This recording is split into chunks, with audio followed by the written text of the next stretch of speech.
तुर्की के सबसे बड़े शहर इस्तांबुल के एक प्रमुख पर्यटन स्थल पर मंगलवार को हुए हमले में 10 लोगों की मौत हो गई और 15 अन्य घायल हो गए। अधिकारियों ने बताया कि सुल्तान अहमद इलाका धमाके से दहल उठा। इस इलाके में कई बड़ी ऐतिहासिक धरोहरें हैं, जहां रोजाना हजारों पर्यटक आते हैं। हाल के महीनों में तुर्की आतंकवादियों के निशाने पर रहा है और यहाँ कुछ आतंकी वारदातें हुई हैं, जिनके लिए इस्लामिक स्टेट को जिम्मेदार कहा गया।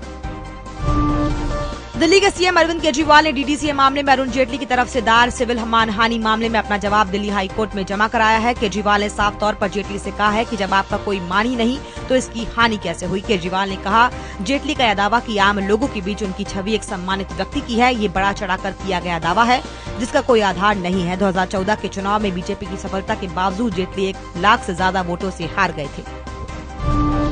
कप्तान स्टीव स्मिथ और जॉर्ज बेली के शतकों की मदद से ऑस्ट्रेलिया ने रोहित शर्मा के बड़े शतक को नाकाम करते हुए पहले वनडे इंटरनेशनल क्रिकेट मैच में भारत को 5 विकेट से हराकर 5 मैचों की सीरीज में 1-0 की बढ़त बना ली। नहीं काम आई कोहली रोहित की बैटिंग।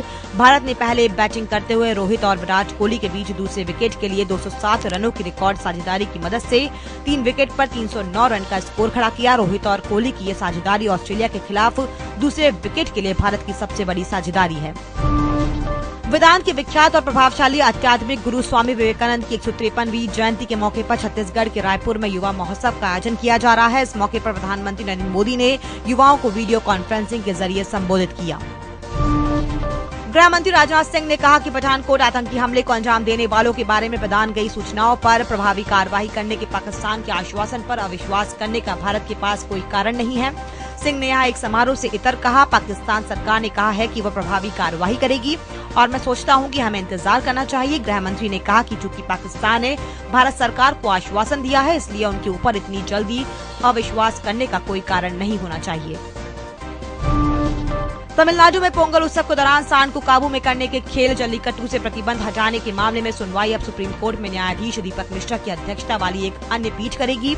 न्यायमूर्ति भानुमति ने इस केस में खुद को अलग कर लिया है। जानकारी के मुताबिक याचिका में सरकार की अधिसूचना को सुप्रीम कोर्ट में चुनौती दी गई थी।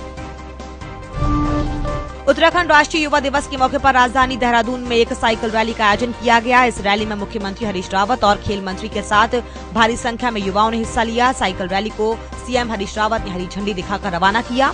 प्रथम, द्वितीय और तृतीय स्थान पाने वाले युवाओं को एक एक साइकिल उपहार स्वरूप भेंट की गई। दिल्ली के मुख्यमंत्री अरविंद केजरीवाल ने अपने आलोचकों का मुंह बंद करने वाला दावा किया है। उन्होंने कहा है कि ऑड इवन फॉर्मूले ने यह साबित कर दिया है कि आप कोई धन्ना पार्टी नहीं है। ये स्कीम बताती है कि आम आदमी पार्टी गवर्नेंस दे सकती है।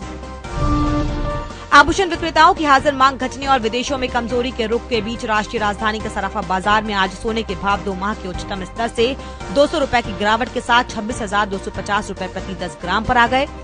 औद्योगिक इकाइयों और सिक्का निर्माताओं की कमजोर उठान के कारण चांदी भी 355 रुपए की गिरावट के साथ 33,500 रुपए प्रति किलोग्राम रह गई।